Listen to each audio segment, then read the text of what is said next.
guys! This is your Mamo!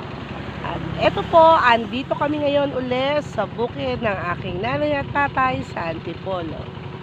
Happy New Year everyone! Eto po, andito kami sa ilalim ng Saresa. Ang sarap po ng simoy ng hangin dito. Sa tabing kalsada din po kami. Galing po kasi kami doon sa may bukid nila ate, sa may Hingero.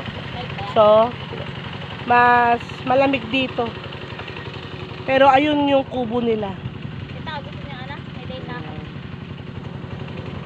Ayun guys, nagpapatubig po ng kamatis yung aking tatay. So nakikita nyo, asan may generator. Ano po yung generator? Ayun. So, may nag-iigib pa doon. May naglilinis ng motor.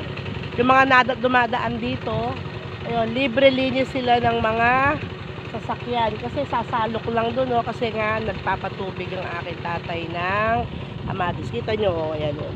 Running water. Apo, pinapatubigan niya kamatis. Bukas po, pipitas sila ng kamatis.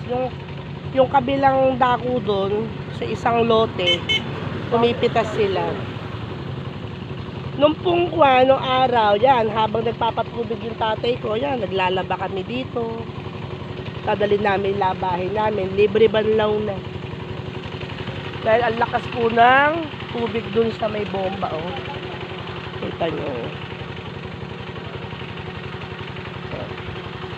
Ayan, yung puno ng aratilis, kung tawagin. Ito kami. Nakaparada yung sasakyan ng aking kapatid.